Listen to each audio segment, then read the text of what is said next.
കാസർകോട്ടെ CPM നേതാവായിരുന്ന P രാഘവന്റെ പേരിലുള്ള ട്രസ്റ്റ് പ്രവർത്തനം ആരംഭിച്ചു. CPM സംസ്ഥാന സെക്രട്ടറി MV ഗോവിന്ദൻ മാസ്റ്റർ ഉദ്ഘാടനം ചെയ്തു. CPIM നേതാവും സഹകാരിയും മുതുമ മുൻ MLAയുമായിരുന്ന പി രാഘവന്റെ സ്മരണ നിലനിർത്തുന്നതിന് കാസർഗോഡ് കേന്ദ്രീകരിച്ചാണ് പി രാഘവൻ ട്രസ്റ്റ് ആരംഭിച്ചത്. സാമൂഹ്യ സാംസ്കാരിക ജീവകാരുണ്യ മേഖലകളിലാണ് ട്രസ്റ്റിന്റെ പ്രവർത്തനം. കണ്ണൂരിൽ നിന്നും ഏരിയ സെക്രട്ടറിയുടെ ചുമതലയേറ്റെടുത്ത കാസർഗോഡ് വന്ന ഓർമ്മകൾ ഉദ്ഘാടന ചടങ്ങിൽ MV ഗോവിന്ദൻ മാസ്റ്റർ പങ്കുവച്ചു. ആ വന്ന ഘട്ടത്തിൽ എനിക്ക് ഏറ്റവും പരിചയമുള്ള KSFന്റെ നേതാവ് എന്ന രീതിയിലും പിന്നീട് KSY രൂപീകരിച്ചപ്പോൾ ജില്ലയിലെ പ്രമുഖനായ നേതാവ് എന്ന രീതിയിലും എനിക്കിവിടെ ഏറ്റവും കൂടുതൽ പരിചയമുള്ള ഒരാളും രാഘവേട്ടൻ തന്നെയാണ്. പിന്നീട് രാഘവേട്ടനെ സൂക്ഷ്മമായി പരിശോധിച്ച് നോക്കുമ്പോൾ രാഘവേട്ടൻ നന്നായിട്ട് എഴുതുന്നു, രാഘവേട്ടൻ നന്നായിട്ട് വായിക്കുന്നു. രാഘവേട്ടൻ ഈ കേരളം കണ്ട ഏറ്റവും പ്രധാനപ്പെട്ട വാഴ്ത്തപ്പെട്ട സഹകാരികൾ കുറേയുണ്ട്.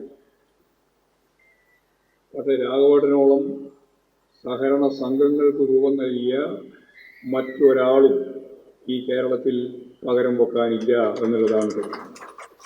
പി രാഘവന്റെ ആത്മകഥയായ കനലരിയും ഓർമ്മകൾ മുൻ ധനമന്ത്രി ഡോക്ടർ TM തോമസ് ഐസക് പ്രകാശനം ചെയ്തു. ഗ്രന്ഥാലോകം ചീഫ് എഡിറ്റർ PVK പനയാൽ ഏറ്റുവാങ്ങി.